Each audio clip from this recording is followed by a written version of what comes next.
नमस्कार मित्रांनो, स्वागत आहे तुमचं तुमच्या आपल्या किस्से अनसुने या चॅनलमध्ये। मित्रांनो, आजच्या कथेचं नाव आहे त्या हिंदोळ्यावर। मित्रांनो, व्हिडिओ आवडली तर व्हिडिओला लाईक आणि चॅनलला सबस्क्राईब करायला विसरू नका। चला तर मित्रांनो, तुमचा जास्त वेळ न घेता कथेला सुरुवात करूया। जयसिंगची नुकतीच आंबेगाव या ठिकाणी बदली झाली होती। जयसिंग व्यवसायाने एक सरकारी डॉक्टर होता। त्याची वेळोवेळी कधी या गावी तर कधी त्या गावी बदली होत असायची। यावेळेस मात्र जयसिंग आंबेगाव या ठिकाणी एका सरकारी इस्पितळात बदली होऊन आला होता। जयसिंगची पत्नी जयश्री आणि जयसिंग असे दोघेच आंबेगाव या ठिकाणी राहायला आले होते। त्यांची राहायची सोय सरकारी बंगल्यामध्ये होणार होती। हे दोघं सकाळीच मुंबईहून आंबेगावला पोहोचले होते। घोडागाडीतून सामान उतरवत ते आपल्या बंगल्यासमोर उतरले। बंगल्याचं नाव रुदन। नाव थोडं विचित्रच होतं। रुदन म्हणजे रडणे। एवढ्यात जयश्री म्हणाली, काय विचित्र नाव आहे रुदन। त्यावर जयसिंगने बंगल्याच्या पाठीवर लक्ष टाकलं आणि दुर्लक्ष करून गाडीवाल्याला पैसे देत जयश्रीला म्हणाला, चल आता आतमध्ये। बाजूलाच एक रामागडी जयसिंगरावांचं सामान उतरवायला लगबगीने पुढे आला। रामागडी या आंबेगावाचाच होता। जयसिंग आणि जयश्रीला त्याने वेलकम केलं। तो थोडा गावंढळच होता, तरीही आपल्या तुटक्या फुटक्या इंग्रजीत त्याने त्यांना वेलकम साहेब म्हणाला आणि सामान उचलून त्यांना आपल्या बंगल्याच्या आत घेऊन जाऊ लागला। एवढ्यात बाहेर एक मोठासा हिंदोळा डॉक्टर साहेबांच्या पत्नीने म्हणजे जयश्रीने पाहिला आणि त्या खूप खुश झाल्या आणि म्हणाल्या, वा, किती छान आहे हा हिंदोळा। जयसिंगराव तिला टोकत म्हणाले, आता लग्न झालं आहे तुझं, तरीही लहान मुलासारखी काय खुश होत आहेस। त्यावर त्या थोड्याशा लाजल्या। डॉक्टर साहेब तिथे राहायला येणार हे पाहून दोघा नवरा बायकोने तो बंगला संध्याकाळपर्यंत अगदी साफसूफ करून घेतला आणि राम्याची बायको काशी पटकन म्हणाली, साहेब, बाईसाहेबांना जरा फिरवून आणा गावातून, लय झाक आहे आमचं गाव। तसं राम्या मध्येच बोलला, तू गप्प बस, आज आल्या आल्या ते थोडा आराम करू देत त्यांना, गाव काय बघता येईल, आता इथंच राहणार आहेत साहेब। डॉक्टर साहेब म्हणाले, राम्या, तू बरोबर बोलतो आहेस, पण आम्ही आता बाहेरच जाणार होतो, थोडं भटकंतीसाठी, गाव बघायचं होतं आम्हाला। उद्यापासून काय कामाला लागलो की वेळच मिळायचा नाही। बरं, बरोबर आहे साहेब तुमचं, राम्या म्हणाला आणि राम्या आणि काशी तिथून निघून गेले। आता जयसिंगराव आणि त्यांची पत्नी जयश्री यांनी संपूर्ण गाव फिरून घेतला। देवदर्शन वगैरे केलं गावच्या मंदिराचं आणि ते रात्री घरी येऊन जेवण आटपून झोपी गेले। नवीनच परिसर आणि नवीनच जागा, त्यामुळे जयश्रीला झोप काही लागत नव्हती। मात्र जयसिंगराव ताणून झोपले। दुसऱ्या दिवशी हॉस्पिटलमध्ये रुजू व्हायचं होतं, मात्र जयश्री या कुशीवर आणि त्या कुशीवर वळणं घेत होती। तेवढ्यात तिला कसलासा आवाज कानावर पडला, जणू काही एखाद्या वस्तूची हालचाल होत आहे। त्या उठल्या आणि खिडकीतून बाहेर डोकावून त्यांनी बंगल्याचा फाटक बंद केला होता। इकडे त्यांनी नजर टाकली आणि त्यांनी तिथे असलेल्या हिंदोळाकडे पाहिलं। तसं त्यांच्या लक्षात आलं, हिंदोळा आपोआप मागे पुढे झुलत होता। त्यांना वाटलं वाऱ्यांमुळे हलत असावा, मात्र एवढा जाड हिंदोळा या वाऱ्यामुळे कसा काय हलू शकतो हा विचार क्षणभर त्यांच्या डोक्यात आला। पण तिने दुर्लक्ष करून खिडकी बंद करून ती परत झोपी गेली। मात्र आता तो हिंदोळा आणि त्याचा आवाज जास्तच वाढला होता। आणि जरा जोरातच येत होता. तशी जयश्री परत उठली आणि तिने परत खिडकी उघडली. एवढ्यात एक काळी मांजर झपकन येऊन त्यांच्या पुढ्यात उतरली. जयश्री त्या मांजरीच्या अशा अचानक समोर येण्याने दचकली. एका क्षणात तिला घाम फुटला. बाहेर भयान शांतता पसरली होती आणि तो हिंदोळा तसाच झुलत होता. मध्येच कुत्र्यांच्या रडण्याचा आवाज कानावर स्पष्ट पडत होता. त्यांच्या मेंदूवर आता ताण पडत आहे असं तिला जाणवतात तिने खिडकी धडकन बंद करून घेतली आणि ती झोपण्याचा प्रयत्न करू लागली. हिंदोळाचा आवाज काही केल्या बंद होत नव्हता आणि वाढतच चालला होता. जणू की कोणी पटापट झोके घेत असावं. जयश्रीने स्वतःला चादरीमध्ये गुरफटलं आणि ती झोपण्याचा प्रयत्न करू लागली. खूप उशिरा रात्री 3 वाजता तिला झोप लागली. हा प्रकार तिने जयसिंगला सांगितला नव्हता. उगीच कशाला झोप मोड या विचाराने दुसऱ्या दिवशी जयसिंगला हॉस्पिटलमध्ये हजर राहायचं होतं. सकाळी जयसिंग उठला आणि म्हणाला, काशी येईल तुझ्या सोबतीला. तुला एकटेपणा जाणवणार नाही. मी रामाला सांगून काशीला पाठवून देतो बंगल्यावर. संध्याकाळपर्यंत परत येतो मी. तू बस त्या हिंदोळ्यावर तुझी मनपसंत गाणी ऐकत. चल येतो मी असं म्हणून जयसिंग हॉस्पिटलला निघून गेला. मात्र जयश्रीला त्या रात्रीच्या वातावरणाने जरा घाबरायलाच झालं होतं. प्रथमदर्शनी पाहिलेला तो हिंदोळा आता जयश्रीला भयावह जाणवत होता. कधी एकदाची काशी येते असं तिला झालं होतं. काशी आल्यावर तिला हे प्रकरण सांगून विचारावं की इथे याआधी कोण राहायला होतं. आता जयश्री आपल्या रूममध्येच बसली होती. हिंदोळ्याचा आस्वाद घ्यावा असं तिला वाटत नव्हतं. एवढ्यात बंगल्याचा फाटक उघडल्याचा आवाज जयश्रीच्या कानावर पडला. तसं तिने खिडकीतून डोकावून पाहिलं. काशी आत येत होती. जयश्रीला थोडं बरं वाटलं. चला, एवढ्या मोठ्या बंगल्यात कोणीतरी सोबतीला आलं म्हणून काशी जवळ येत म्हणाली, बाईसाहेब कसा गेला पहिला दिवस बंगल्यातला.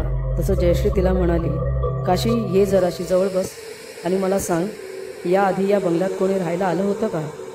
त्यावर काशी म्हणाली, माहीत नाही बाईसाहेब.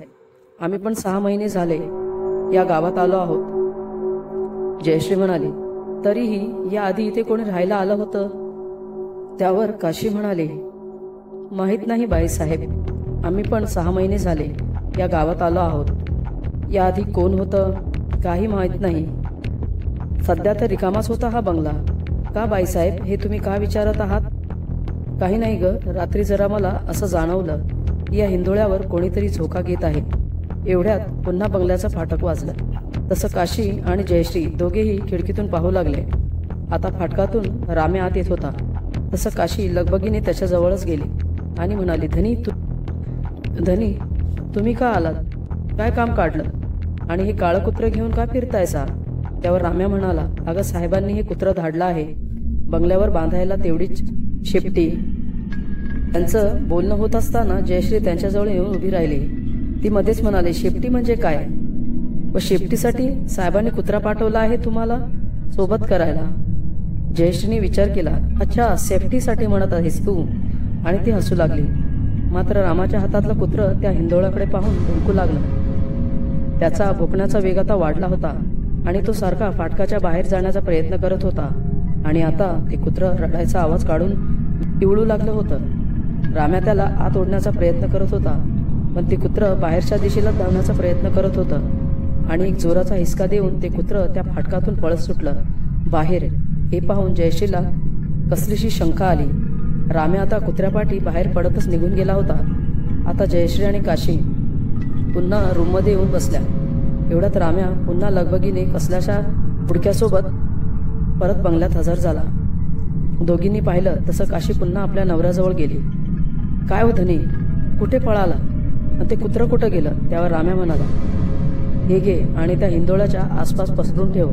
ज्याचं कुत्रं होतं त्याने मला सांगितलं की या घरात या हिंदोळ्यावर काहीतरी आहे ज्यापासून 4 पावलं लांबच राहायचं आहे. पण काय आहे तेच पाहायचं आहे आपल्याला. म्हणूनच ही राख मी त्या मांत्रिकाकडून आणली आहे. त्या हिंदोळ्याच्या आसपास पसरवून ठेव. त्याच्यावर जे कोणी असेल त्याची पावलं उमटतील. मग आपल्याला कळेल की या हिंदोळ्यावर आणि या बंगल्यात काय वास करता आहे ते. भाईसाहेबांनाही सांग. मी तुला नंतर सांगतो काय ते. काशीने त्या पुडक्यात पाहिलं. कसलीशी राख होती ती. आता काशीही घाबरली होती, कारण नुकतंच तिला जयश्रीने याच गोष्टीबद्दल सांगितलं होतं. ती आता विचारात पडली होती आणि आत निघून गेली. एवढ्यात जयश्रीने विचारलं, काय ग, एवढा वेळ काय करत होतीस? काय बोलत होता तुझा नवरा? तिचं लक्ष जयश्रीकडे नव्हतं. जयश्रीने पुन्हा विचारलं, अगं कुठे हरवलीस? मग काय झालं सांग? काय बोलला तुझा नवरा? आणि हे काय आणलं आहेस? जयश्रीने तिला हलवतच विचारलं. तशी ती भानावर आली आणि म्हणाली, बाईसाहेब, ही एक मांत्रिकाने दिलेली राख आहे जी आपल्याला त्या हिंदोळाच्या आसपास पसरवायची आहे. माझं धनी म्हणत होतं काहीतरी आहे या बंगल्यात, खास करून त्या हिंदोळ्यावर. जो हिंदोळा तुम्हाला रात्री आपोआप हलताना दिसत होता. तसे जयश्रीला आता भीती वाटू लागली. तिला भीतीमुळे घाम फुटला होता. एवढ्यात फोनची रिंग वाजली. त्या दोघीही त्या आवाजाने दचकून उडाल्या. पटकन जाऊन जयश्रीने फोन उचलला. समोरून जयसिंग बोलत होता. जयश्री, मला आज घरी यायला मिळणार नाही. एक अर्जंट केस आली आहे, त्यामुळे मला रात्री ऑपरेशनसाठी थांबावं लागेल. तू काळजी करू नकोस. मी राम्याला सांगून काशीला तुझ्या सोबतीला पाठवून देतो. ती असेल तुझ्या जोडीला. सकाळी मी येतोच घरी. जयश्री हे फक्त तंद्री लागल्यासारखं ऐकत होती. जयसिंगने समोरून परत विचारलं, काय ग जयश्री, ऐकते आहेस ना? त्यावर ती नुसती हो म्हणाली आणि फोन ठेवला. आणि जयश्रीने काशीला सांगितलं, काशी, आज साहेब येणार नाही आहेत. तू येशील ना माझ्या सोबतीला रात्री इथे राहायला? तशी काशी प्रचंड घाबरली. अरे देवा, म्या रात्रीला आणि इथं? बाईसाहेब, मला नाही जमायचं. मला लय भ्या वाटतंय.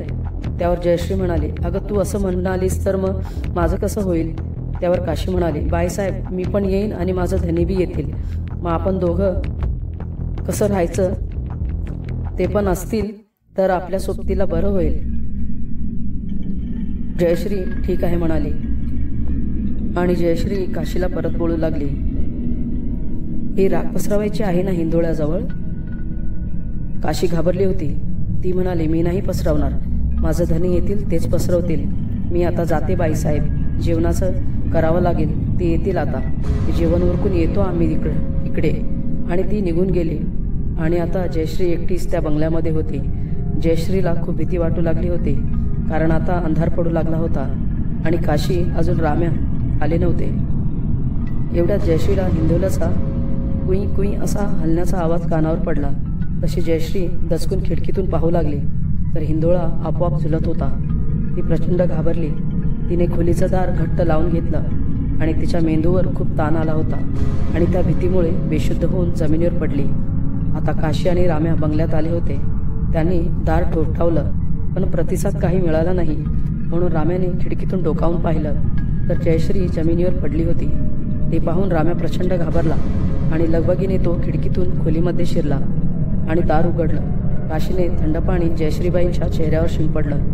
तसं जयश्री शुद्धीवर आली. तिला बेडवर बसून राम्या डॉक्टरांना बोलवायला म्हणून निघून गेला. आता राम्या डॉक्टर आणि एक नर्सला घेऊन परत बंगल्यात परतला होता आणि जयश्रीबाईंना चेकअप करून त्यांना काही औषधं देऊन आराम करायला सांगितलं आणि म्हणाले, जयसिंग सरांना यायला सकाळ होईल. त्यांना एक ऑपरेशन अर्जंटमध्ये करावं लागलं, म्हणून ते हॉस्पिटलला थांबले आहेत. काही काळजी करू नका. आम्ही औषधं दिले आहेत. फक्त आराम करा, बरं वाटेल तुम्हाला. असं म्हणून ते डॉक्टर आणि नर्स तिथून निघून गेले. आता जयश्रीला जरा बरं वाटत होतं.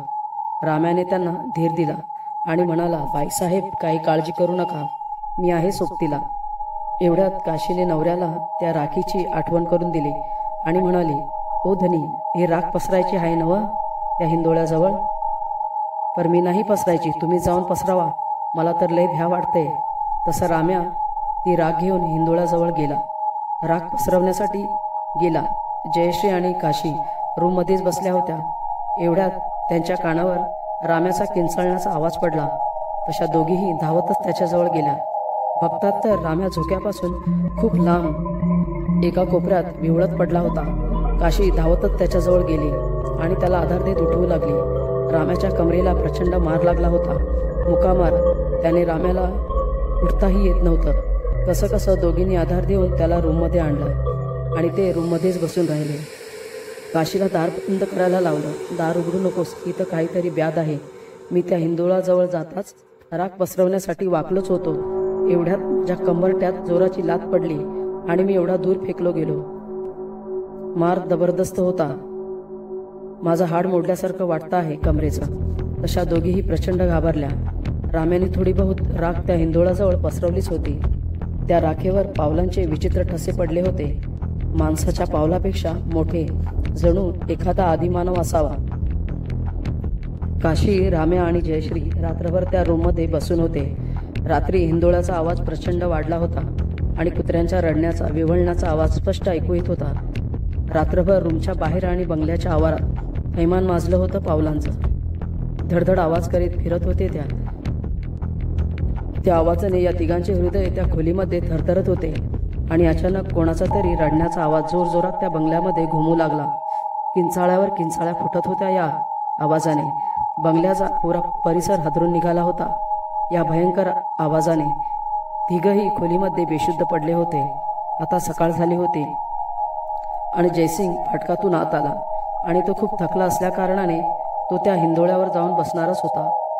एवढ्यात त्याच्याही कंबरट्यात जोराची लाथ पडली. तसा तो कोसभर लांब उडाला आणि धाडकन जमिनीवर आपटला. त्याला जबरदस्त मुका मार लागला. कसाबसा त्यांनी स्वतःला सावरला आणि तो जयश्रीच्या रूमकडे धावला. त्यांनी पाहिलं तिघही खोलीमध्ये बेशुद्ध अवस्थेत पडली आहेत. त्याने पटकन हॉस्पिटलला फोन करून ॲम्ब्युलन्स बोलवून घेतलं आणि तिघांना ताबडतोब हॉस्पिटलमध्ये हलवण्यात आलं. तिघांच्याही मेंदूवर जोर पडला. या कारणाने ते बेशुद्ध पडले होते असं निर्देशनात आलं आणि जयश्रीला आणि राम्या आणि काशीला बरोबर 2 दिवसांनी शुद्ध आली. जयश्री आपल्या पतीला सांगण्याचा प्रयत्न करू लागली. ती खूप अशक्त वाटत होती.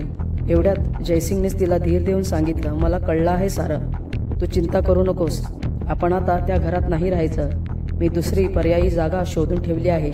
मात्र तेव्हापासून त्या सरकारी बंगल्यामध्ये परत कोणी कधीच थांबलं नाही आणि त्या हिंदोळ्यावर कोण झोके घेत होतं ते अद्यापही रहस्यच आहे.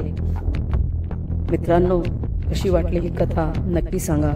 व्हिडिओ आवडल्यास व्हिडिओला लाईक आणि चॅनलला सबस्क्राईब करायला विसरू नका. चला तर मित्रांनो, भेटूया पुढील व्हिडिओत. तोपर्यंत नमस्कार.